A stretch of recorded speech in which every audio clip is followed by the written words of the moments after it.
That was a nice move by Pipkins, taking it right to the rack himself. Wide open three, left wing, and it's good. Nylon, the dunk likes that, Matt. A three from the right side, and it's good! The one, Pipkins, the man, yet again. Hello and welcome to The Flex. I'm Matt St. Jean. And this is Joe Howie. We're coming at you with a preview. This is the Providence Seton Hall preview.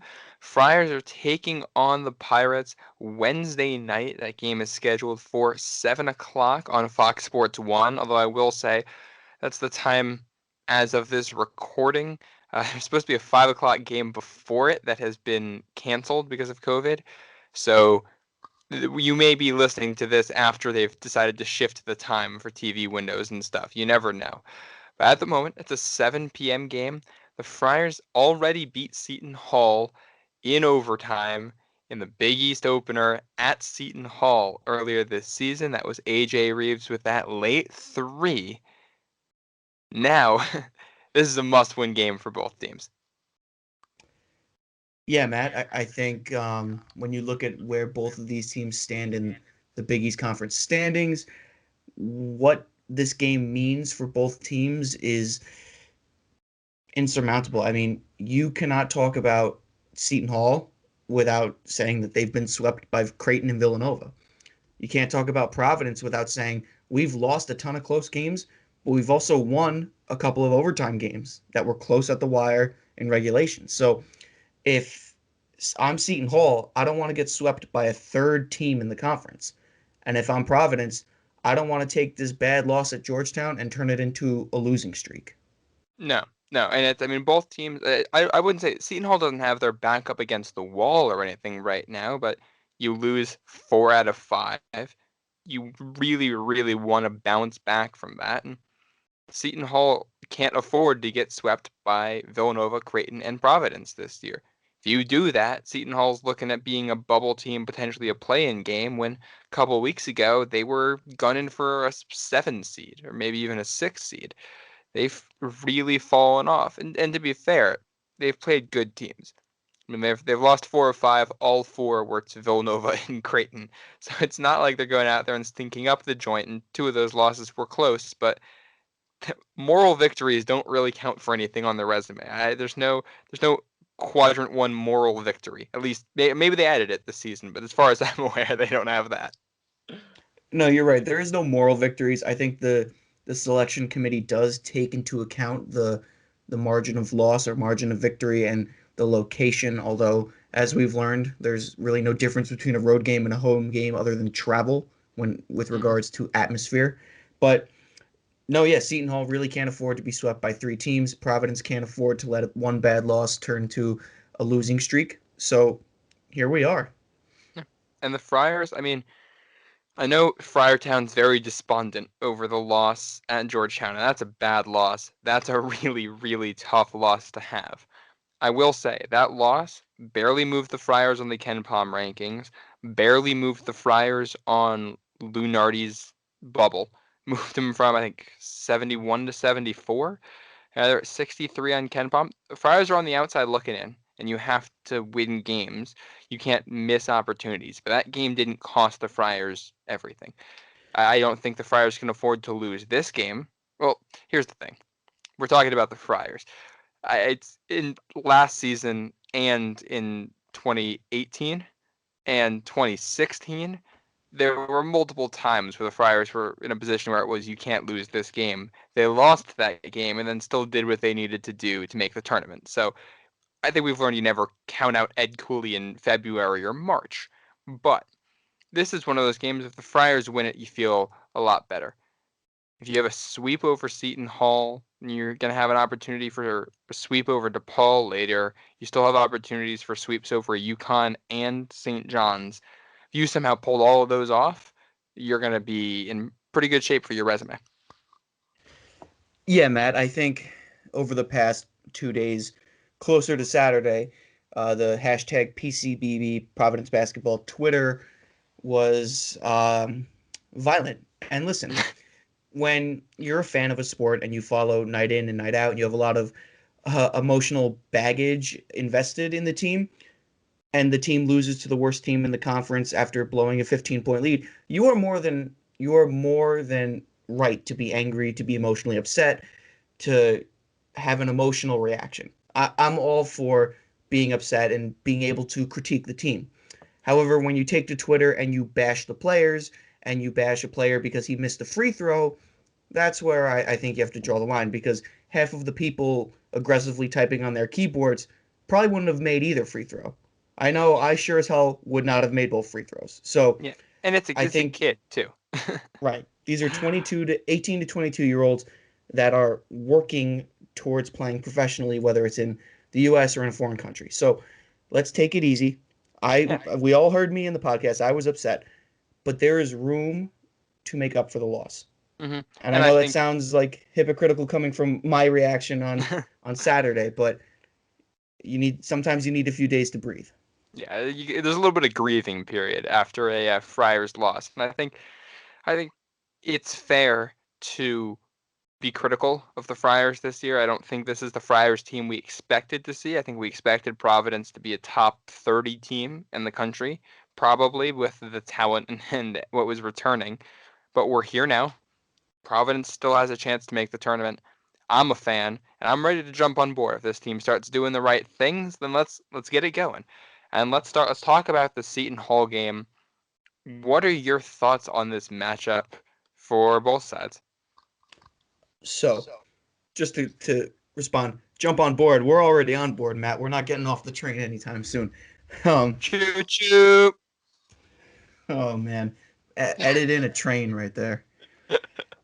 Um, no, but I think for this game, for me personally, I'll start with the Friars. It's that time of year. It's February. We haven't played as well as we'd liked. In years past, everyone knows what Ed Cooley does. He sprinkles this Ed Cooley magic on the team, and we turn it on. I think a big component of that is Ed Cooley finds the five guys. And what I mean by that is he finds, obviously there are some rotational things, but he finds the five guys that log a majority of minutes on the floor, and there you go. They are your go-to guys, offensively, defensively. They're the ones that run the system best, and they're the guys that you want on the floor. Last season, it was Luwan Pipkins, Malik White, David Duke, Alpha Diallo, and Khalif Young. For anyone that is familiar with what I'm referring to, they're not the starters. They're not exactly the farthest down on the reserve list, but they're the guys that were getting it done. And you saw that in that 6-game win streak. I think at this point in the season, this is where Ed Cooley needs to dig into his pockets and find those guys. And I think we have two of them already. We've got Watson and Duke. They are clearly in the driver's seat of this team. You've got I AJ think Reeves too. Yeah. well, you've got AJ Reeves, who is solely in the passenger seat, and he is working his way up. Let me tell you, I think he's gone, with the exception of last game, his impact has gone a little under the radar in comparison to Duke and Watson and their respective 29 and 31 point performances. At Creighton, Reeves had 8 rebounds. Mm-hmm. We threw out the Villanova game. We won't talk about that. Versus Marquette, Reeves had a sneaky 13 points. And he had a huge 3 to tie the game. Huge. If Breed didn't have the steal in that end of game 3, AJ's 3 would have been the shot of the game. Yeah. And then we all know what he did at Georgetown. So he's on the rise. Yeah, 28 and the Friars points. are, yeah, the Friars are now in the top half of 3-point shooting for the Big East. I mean, after the way they started this season, who thought we'd be there? And AJ Reeves has no small part in that. Exactly. Alongside AJ Reeves, you have Allen Breed, who everyone knows is the hottest guy in Friartown right now. Back-to-back double-digit performances on the road at the 2 top teams in the conference. That's in and of itself. Not to mention, at Marquette, he had the play of the game in that steal and then the shot of the game in that corner 3. At Georgetown, he put up double figures, 1 of 3. Him, Reeves, and Watson. He's playing like he's been on the team for 2 years, and he's a freshman. So you got Duke, you've got Watson, you've got Reeves, and you've got Breed. You need that 5th guy. Yeah. I have 3 people I think can fill that role. All right. Noah Horkler, Jimmy Nichols, and if he returns, Jared Bynum. I think if you want to play big, you go with the 4 I just said with Horkler or Nichols, Or if you want to go small, you go with the 4 I just said with Bynum. Yeah. But I And think I those think 3 will be interchangeable. Yeah, and I think a lot of it depends on what exactly you're looking to do. Nichols is probably your best offensive threat at the 4. Horkler is your best rebounder, and if you're putting in Bynum, he's your best passer on the team. So they each give you something different, and I think there's a little bit of disappointment at the 4 position this year. The Friars haven't found that guy like they've had in the past, but you can do it with a rotating cast. That's what UConn's done all year. They have a number of forwards that can contribute, and you don't need any of them to be world beaters. They just need to not be a liability. Now, with that said, the Friars' 2-point offense, when it comes to 2-point percentage, is the 3rd worst in the Big East, and their 2-point defense is 2nd worst in the Big East. So room for improvement. And you're going against a Seton Hall team that on offense has the 2nd best 2-point shooting percentage. A lot of that is because you've got Mamu and Obiagu down low. And their defense is not too bad either, 4th in the Big East. So I think in the paint down low, this is going to be another test for the Friars, and it's going to come down to your forwards, hopefully putting together a strong performance. Your forwards, and don't count out Mr. Watson, who had a career performance at Seton Hall when we played there back. Wow, that was before Christmas. That's how long ago that was. But he put up a double-double. He clearly owned the matchup against Mamu and Ike Obiagu, respectively, in the paint. So I think Watson knows that, and I'm sure he remembers that game, and he's going to want to build off of that. But don't let that fool you. Mamu remembers it too. Yeah, and he made that great play to send it to overtime. I do think there's one thing about that game I didn't quite remember until I went back and was looking at some of the stats. I didn't realize the Friars shot 50% from three-point land. They had a really good shooting night. And if you're going to have a tough time on defense against Seton Hall, down low, which I think even with a strong performance, it's going to be a little bit tough, it's a great way to offset that. Hit your shots from deep and get hot. Yeah, Matt, we were talking about this during the game during the pregame, excuse me, but or I guess the pregame prep, because this is the pregame.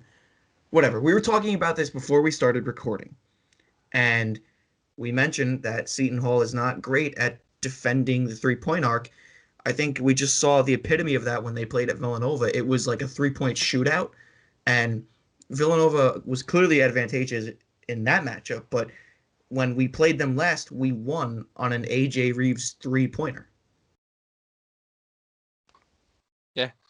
I mean, we're talking about how Reeves is integral to this team. I think that's the game that started to get him going this year. Hitting that shot, ice in his veins. I mean, I go back to that Georgetown game, and if you watch the defense, Georgetown was not going to let A.J. Reeves get that last shot because they've learned over the last couple of years you do not give him that opportunity. Yep. Last couple of years, let's talk about the last couple of weeks. Yeah. You don't let A.J. Reeves get that late game opportunity. At Seton Hall, against DePaul, against Marquette, I mean, that wasn't like a buzzer beater 3, but that was a huge late game 3. Mm-hmm. Yeah, I mean, he's been the guy late. I will say I'm hopeful that we see David Duke have a bounce back game. I think we've kind of given up on the Jared Bynum speculation because nobody has any idea when he's coming back. But when he does come back, I think that's going to help Duke a lot. He's clearly been pressing.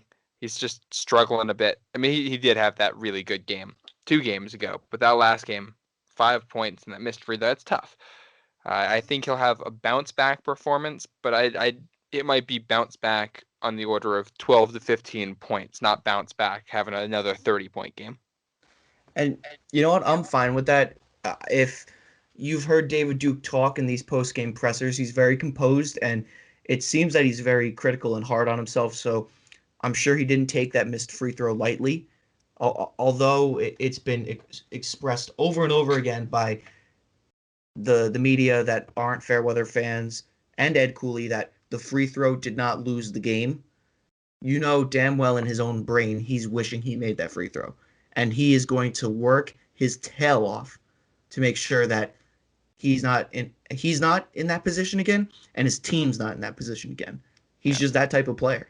And I think you can. There's been questions around David Duke the last couple games. Some of the draft stock has fallen off a little bit for some people, but the one thing you can never question with him is effort.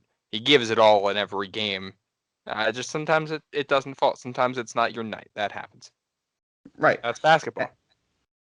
And Matt, to the point you made about Jared Bynum's speculation, I do think Alan Breed was kind of some smoke and mirrors that we resolved the point guard issue.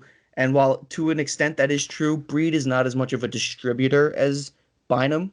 I think Breed has helped by providing a well-needed scoring punch and some defensive rebounding efforts, as well as sharing the backcourt load with Duke.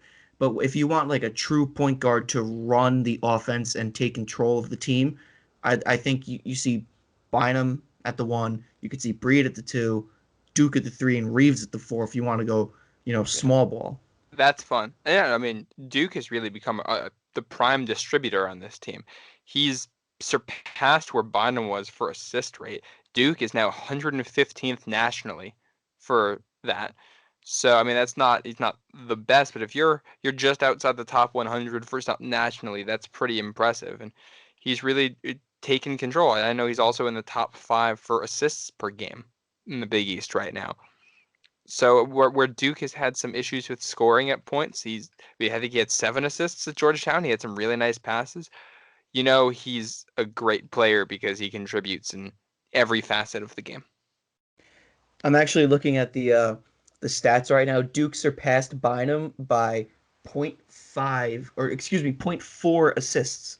Duke average is 4.9, Bynum 4.5. So he just surpassed him. Yeah, and I think Bynum is with 4.5 assists per game. He hasn't hit the games played metric to show up in the Big East stats, but if he had 4.5 assists per game, would also be top 5. So this is the other thing. If you can have Duke and Bynum out there, Duke's added some of that passing that we didn't see the last season, or we didn't see in 2019. So let's see. I mean, I think the Friars have a hole down low, but there's more than one way to skin a cat. Can you get better at that by having better performances from Nichols, Horkler, and Gant? Yes. You can also get better at that by playing a smaller lineup, scoring more with it, and beating whoever the forwards are on the other team with skill and with quickness. Reeves matched up on the number 4 might not be a great defensive matchup, but right now Nichols has not been either, and Reeves can stroke it right now. So maybe you make that work. Don't forget, too, if you have Reeves on the 4-man of another team, and Reeves is playing beyond the arc, that stretches him out and creates a wide open hole in the paint for big number 0. Mm-hmm. I'm sure Nate Watson would like to be single-teamed, or I guess guarded by one guy rather than 2 or 3 in the paint, if that makes sense. Exactly. Duke, Reeves, and Breed have all been able to hit the 3-point shot very well this year too, which means you get it down to Watson, it becomes a lot harder to double team him. If one of those guys is open on the outside and he can kick out to him, they're a threat to hit the shot. I also want to say, Matt, that just made me think, he did a great job at Georgetown of kicking the ball out to an open 3-point shooter because they were smothering him in the paint. We didn't talk about that. He did a fantastic job of kicking the ball out, and that's where Reeves got a lot of his threes from. So this is a late tip of the hat, but man, that was awesome to watch him do that because we haven't seen him do it a lot, but at Georgetown, it was like his go-to backup move. Loved it. Loved every second of it. That's some of the development that we've been looking for, I think, out of Nate Watson for a while now, just making some of those plays like that. So that was amazing to see. Seton Hall, their roster, I know when they first met, I believe Bryce Aiken missed that game. He either missed that game or didn't play that much. He only played 6 minutes. He has played at least 10 minutes in the last 3 games. He scored 21 points in the home loss to Creighton. He has not been as advertised for Seton Hall, but if you're looking for things that are different from the first matchup, you've seen more from him recently than Seton Hall had been getting at that point in the season. now the Friars got a game plan for another guard, and a guard that can score in a way that a Jared Rhoden or a DeCall Molson might not be able to. Yeah, I still don't know what to think of him. I think if I'm Kevin Willard, I'm probably going to go with Shavar Reynolds, who had the defensive assignment of David Duke last time. He's their leading assist guy on their team. He's basically been their makeshift point guard. I think if I'm Kevin Willard, Shavar Reynolds logs a majority of minutes to one.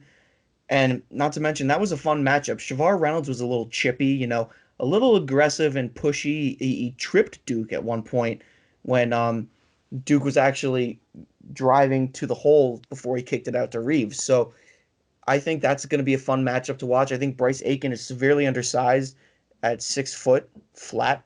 So even on Allen Breed, if that's his defensive matchup, he is at a disadvantage size wise. Mm-hmm. Yeah, and Shavar Reynolds, he's he's a fun story too, as a walk-on guy who got the scholarship and is now starting. He's had a great season. He's not among the best in the Big East, but he's a very, very good player. He's actually 101st in the country in assist rate right now and 236th in offensive rating. That's from a walk-on who's starting right now over a guy like Bryce Aiken, who was very good at Harvard. So, I mean, props to him. That's a lot of credit there, and I think Reynolds against Duke is going to be a lot of fun to watch again. Oh yeah. You know And what's funny yeah, is just a quick side note. A lot of these guards in the Big East get very chippy and mouthy with David Duke, and I feel like he's just so cool, calm, and collected. Like I think the Kobe McEwen matchup was hilarious because McEwen's slapping the floor, clapping in Duke's face. Duke's not really saying anything except putting up 31 points and right in McEwen's mug. I mean, McEwen's calling for help when Duke drives on him. Like the same thing with Shavar Reynolds. Like he has to resort to tripping David Duke on the drive because he can't stop him. Like David Duke owns so much rent in the backcourt of every team in the Big East. It's absolutely fantastic. and that's really what we live for in the Big East. That chippiness is what makes things so much fun. I mean, that and the high quality basketball, but the chippiness just really brings out the intensity in the player. It's fun. And I mean, you're definitely going to see a lot of it. I think you're going to see a physical game and probably a somewhat fast-paced game Oh on yeah. Wednesday night. So, and then you got, I mean, we talked about Mamu, we talked about Shavar Reynolds. There's the three in the middle for Seton Hall. DeCall Molson, Miles Kale, Jared Roden, three wing type guys in the middle there. They all do a pretty good job. They're all good players.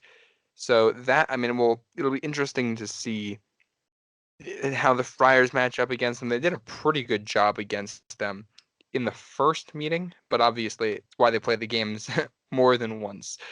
Roden had 16 points. Kale had 16 points. So I'll take back they did pretty well, giving up 16 points to two of those guys. But they didn't let them get out of control. Also, Obiagu started that first game. He's not in the starting lineup for Seton Hall at this point. DeCall Molson has taken his spot. Um, I wouldn't be surprised if, for matchup reasons, Obiagu starts again. You Just think because so? of Nate Watson. Yeah. Just because Nate Watson is a traditional center and Mamu is not. And if I'm Kevin Willard, I want the size advantage. I want Mamu at the 4 on Jimmy Nichols. Are you kidding? Mm-hmm. 6'11 on 6'8. I mean, and then you got 7'2 on 6'10. For a team that struggles in the paint, if I'm Kevin Willard, I'm starting Obiagu and Mamu because that's our weakness. Mm-hmm. And if I'm Ed Cooley, I'm like, okay, AJ, here you go, have the ball. Mm-hmm. Now I'm gonna change up the subject real quick because I just remembered this. You're gonna like this. Do you know Okay. the last time that Seton Hall won at Providence? Unfortunately, I do. It was at Alumni Hall. The slippery floor game. Thank you for bringing that up because I thought of that and I didn't want to say it. That's just the. There's been two games played at Alumni Hall before this season in recent memory. One, the opener against Houston Baptist, because there was Comic-Con at the Dunkin' Donuts Center. That was the 2017 opener. and then Later that season. less than half of a basketball game against Seton Hall after a slippery floor at the Dunkin' Donuts Center meant they had to change the location. That was that was quite a contest, and the Friars really never showed up once for the rescheduled part of that game. Seton Hall controlled most of it, so that's kind of a point of I don't know, irony. I don't know what. I mean, the Friars have won the last two against Seton Hall, so if Seton Hall's last two wins at Providence come at Alumni Hall, that's unlucky, I would say, for Providence. Just a side note, you know what's so strange is that at the Dunkin' Donuts Center, our home bench is on the flip side of the court versus when we play at Alumni Hall. I always found that so strange. That is, I think that's how, knowing the setup of alumni, I think that has to do with the locker rooms, right? No, you're right, but uh, looking at other teams in the conference, I think it's the same way. The If you're facing center court and you can see the logo and it's right side up, the home team is typically on the left-hand side and the opposing team is on the right-hand side. It's like that at almost every venue except for Providence. Huh. When they play at the Dunkin' Donuts Center, the home team's on the right and the I'm gonna be opposing honest, team's on the left. I don't think I ever noticed that. That's interesting. Yeah. See, this is what happens when you invest too much time in rewatching old college basketball tapes. This is we do all the heavy lifting of finding out all of the interesting stuff about these games, and we pass it on to you listeners, so you don't have to spend inordinate amounts of time thinking about researching or watching Providence basketball. Well, if you don't watch Providence basketball and you listen to this podcast, you're either A, one of my friends from home because you're doing it to listen to me blab on, or B, you have nothing better to do. Or see, Because you're just very, very confused. yeah, imagine you listen to this and you didn't know it was Providence basketball podcast. Like some bodybuilder out there heard the Flex podcast and was like, "Oh, I'll listen to that." Sorry to burst your bubble, but this is not a weightlifting podcast. I know I am absolutely not qualified to host a weightlifting podcast. Also, that would not make for a great podcast. I feel like that's a visual thing, but That's definitely like a YouTube promoter thing. But we're getting off the topic here. Matt, you want to go into tiers? yeah, we wanted to take a break from this game specifically. Now that we're in February, we wanted to kind of break down where we think the Big East is at this point. And kind of compare it to where it was at the beginning of the season. I think, do we each have 4 tiers? Is that how we have it broken down right now, Joe? Tier one, tier. Yes, 4 All right, tiers. let's go tier by tier and switch off and see how we think the teams are ranked. And let's start at the bottom. Who do you have in the last tier and in what order? So I'll go from bottom to top, if that makes sense. Mm-hmm. In tier 4, at number 11, I have Georgetown. At number 10, I have DePaul, and at number 9, I have Butler. Um, I know Georgetown right now has a better record than DePaul. I think, I think DePaul has a much better squad than Georgetown. Mm-hmm. Georgetown has some gritty guys. I don't know if they have the composure to, in the long run, outlast DePaul. And by long run, I mean this final month and Big East tournament. I think DePaul has more skill and more clutch factor than Georgetown. I think that's a huge testament to Charlie Moore and Romeo Weems. Not to discredit Georgetown because they just beat us, but Yeah. I think DePaul's better than them. Yeah, that's fair. I've got DePaul at last, but that is only because they are behind in the standings. I think DePaul is probably a better team than Georgetown, but Georgetown has more wins right now, so that's how I'm gonna have it. These could be flipped very easily. If DePaul wins a game shortly, then I'm gonna flip them. If they were tied in the standings, I'd have DePaul ahead. So DePaul at 11, Georgetown at 10. I also have Butler at 9, and in this bottom tier, I have St. John's at 8.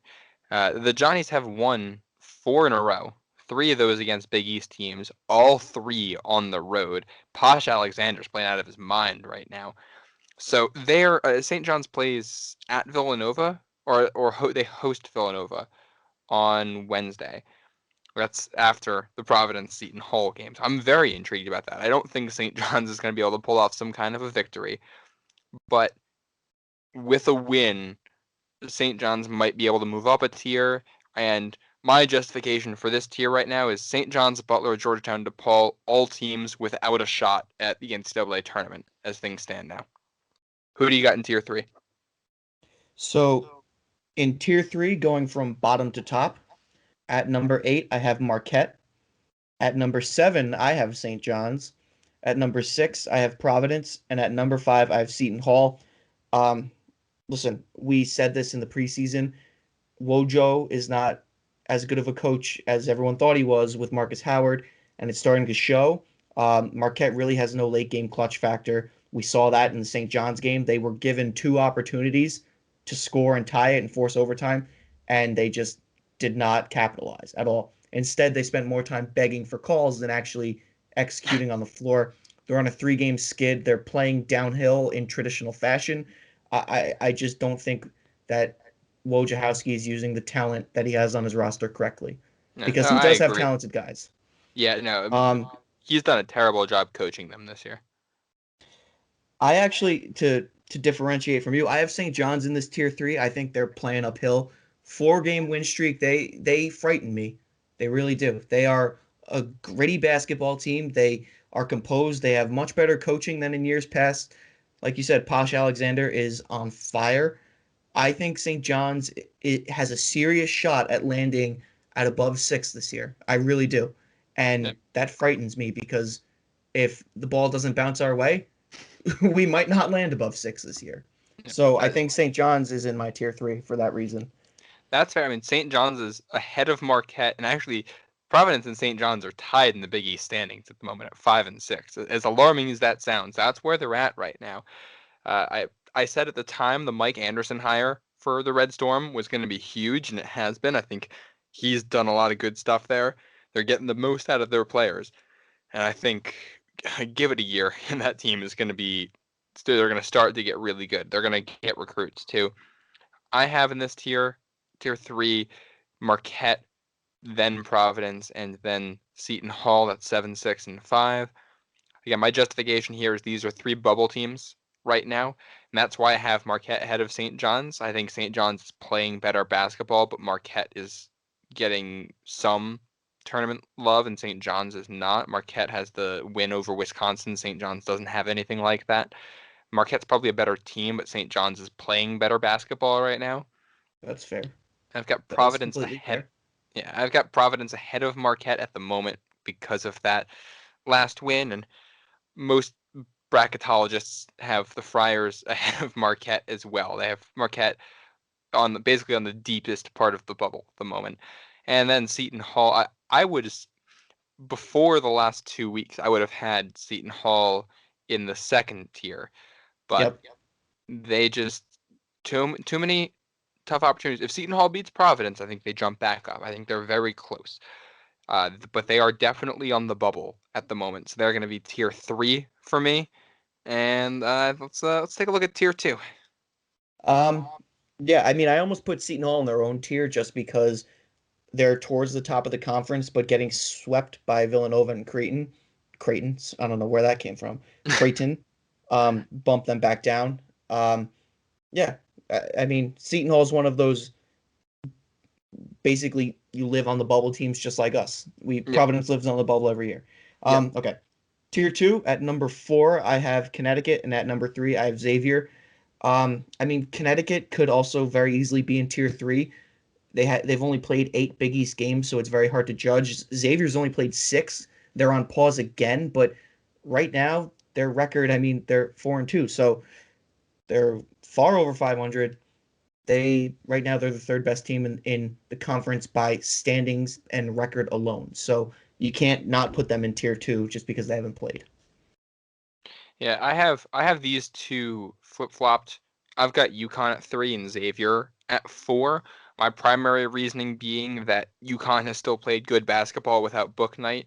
This is kind of a ranking assuming Bouknight comes back and plays well for them, which he should. The fact that UConn only has 3 losses this season. Your first one's at home to Creighton. That's not a big deal. Creighton's a really good team. But then your next one's at home to St. John's. That's tough, but that's St. John's playing really good ball, and that's without Bouknight. And then you lose again at Creighton without Bouknight in a somewhat close game as well. They haven't gotten what do you call it? They haven't gotten blown out by anybody, and they're such an offensive rebounding threat. They can create so many extra opportunities that when they get a guy like Booknight back who scores the way he does, you're going to have an incredible scorer and a guy who's great on defense. And when the ball doesn't go in the basket, they still have a really good shot at getting the ball back and getting another look at it. I think that style is going to end up playing really well. I think Xavier's really good, but the sample size is too small. Xavier, I think as we learn more about the Big East, as things get better, I think you're going to see almost tier 2 disappear. Either they're going to move up into tier 1 or they're going to drop into tier 3, both of these teams, as we learn a little bit more about them. But I think my rationale for them being in tier 2 as well is that these are teams that are clearly NCAA tournament bound, but seeding is still the question. They're not going to be at the top. They're going to be somewhere between like a 5 seed and a 10 seed. Yeah, I agree. I also agree about the merging of tier 2 and tier 1. I think right now tier 2 is kind of just a precautionary measure because both of these teams have been on pause. They haven't played a ton of Big East games. You just don't know where they're going to land yet. So they're good, but they haven't been through the ringer. Yeah, and you know they're good and you know they're tournament bound, but they're also not at that elite level that Villanova and Creighton play at. So let's talk about tier 1. Yeah, and I'll let you go first. So I already know in the comments, the replies, going to get a lot of hate for this. At number 2, I have Villanova, and at number 1, at the top of the land, I have Creighton. And here's my rationale. Everyone knows I'm not a fan of Villanova, but if you look at this unbiasedly, Creighton has played 12 conference games, Villanova has played 6. So yes, they are undefeated. They've played half the games, and these two teams have yet to match up. So also, Villanova's not even eligible for the NCAA tournament yet. They haven't played 13 games. Next game they will be eligible, but at this point in time, February 1st, Villanova's not eligible for the tournament, and they've played half the amount of games as Creighton. And Creighton only has 3 losses in conference play. I think once these two teams match up, once Villanova gets more than 9 conference games under their belt, I will reevaluate. But as it stands, I have Villanova at number 2. I have Creighton at number 1. See, I don't look as harshly on the small sample size for Villanova as you do. And for me, Creighton struggled at DePaul. They had a tough time at DePaul, which, I mean, DePaul also gave the Friars a run for their money, but Creighton's number 15 in the country right now. And their last 5 games, they've looked a little bit shaky with losses to Butler and Providence, and a win, but not as decisive as you'd like against UConn. A win at Seton Hall, that's good, but a close win at DePaul. Creighton's clearly a good team, but Villanova has not lost a Big East game yet, and I think it's a small sample size, but it's really hard for me to pick against them as the top team in the conference when they have not lost in the conference yet. So yeah, that's Villanova at 1, Creighton at 2 for the top tier for me. And again, this isn't, set in stone standings. This is just where we think it lands right now. I mean, Like the reason we're doing this, right? The reason we're doing this is because it's 1 month out till conference play. So if you don't like it, don't take it to heart. I mean, it's nothing significant. It's just what we think. Yeah. It's a talking point. Yeah, and it's Villanova and Creighton fighting for top 4 seeds. UConn and Xavier should be in the tournament trying to figure out where they stand. Seton Hall, Providence, Marquette trying to fight their way in. St. John's maybe with a chance to fight their way in if they turn things on right now. And I think it's of Seton Hall, Providence, Marquette, St. John's, max 3 of those teams can make the tournament. In all likelihood, it is only 2 at the moment. And there's a chance it's only 1. We'll see. I mean, I don't like the odds if it's Providence against like Duke on the bubble, and the one of those teams makes it. I don't like the odds of the tournament picking the Friars there. So we'll see what happens. It's an odd year for the bubble. Any last thoughts before we finish up talking about Providence, Seton Hall? Yes. Speaking of the bubble, I just wanted to map out the road ahead. There are 8 scheduled, 9 potential games. In a perfect world, you go 9-0, you make the tournament comfortably. If you go 8-1, that's very good. You're likely in. But I think realistically, Friar fans should expect the Friars to go around 7-2 or 6-3. Here, that's very good. You can still have a sense of relief going into the Big East tournament. I don't know if that's enough to say, oh, we're definitely in. It depends on who you beat and how you beat them. If you beat UConn on the road and Villanova at home, I'd say yes. If you lose both those games but you win the rest of them, I'd say you're still a little shaky. But regardless, the season is not over. We're overcoming a very, very bad loss on Saturday that no one wanted to see. But there is opportunity ahead. This is February. Friars in February is the saying in Friartown. We all know what happened last year. These guys have been through it. Duke has been through it. Reeves has been through it. Watson has been through it. Greg Gant's been through it. Nichols has been through it. Chris Monroe's been through it. These guys know how to do this. Yeah, and Now's the time. this is the point where you turn it on. Ken Palm says the Friars finished 9-10 in conference play. That's without the Georgetown game being scheduled. So that would be a 4-4 finish over these last 8. But it does not take a lot for that to become 5-3 or 6-2. And I think if the Friars get 6 wins out of this, they're probably in the tournament, depending on the 6 wins. But let's see. Do you think one of those wins is coming Wednesday night against Seton Hall? I do. So back to this game. I have the Friars winning 72-61. I think, when the Friars play pissed off revenge basketball, it's very defensive, but also very offensive. I mean, we saw it when they came back and beat up Butler at home. So I think this is going to be Nate Watson's game. I think it's going to be AJ Reeves' game. I think Duke's going to have a bounce back. I don't think 30 points. I think, like you said before, Matt, in the 12 to 15 range. But if I'm going to pick an X factor, I'm going to pick 2. It's Watson and Reeves. I think those guys shine with a lot of good supporting role performances. I like that. I'm taking the Friars as well. I'm going to go 76-71 for the final, something like that. The Friars did score 80 points at Seton Hall. Granted, it went to overtime, but 80 points is the second highest they've had in a game in Big East play. The offenses seem to work well against them. I think the three-point shooting gets going. I think you're going to see. I'm going to go Duke with my X factor. I wouldn't be surprised if he's able to shoot the 3-ball pretty well. He and Reeves and Breed probably going to be able to get after it from beyond the arc. And both teams, I think, are going to come out fired up. I hope this isn't like the Marquette game where both teams come out and neither team can hit a shot. I think you're going to get 2 high-energy teams and probably 2 offenses that are playing pretty well, or a decently high-scoring game, and I at least hope that the Friars do come out on top and get back to 500 in Big East play. Joe, I will give you the last word before we wrap up. Just a thought about that Marquette game, that opening. I don't know if that was just a couple weeks off, but those rims in Alumni Hall were very unfriendly. Matt, you and I, I'm sure, have both played in that gym when we were students on campus. The rims are not that unfriendly. You got to put like a they are blanket to me, over but them. I'm bad at basketball. See, I take high percentage shots in the paint, so they're friendly to me. I don't think there is such a thing as a high percentage shot for me, which is why I'm sitting here in front of a microphone and not playing. It's one of the many reasons. Fair enough. Let's close it out. Yep. All right. Well, thank you everybody for listening. This game is 7 o'clock Wednesday night on Fox Sports 1, Providence hosting Seton Hall.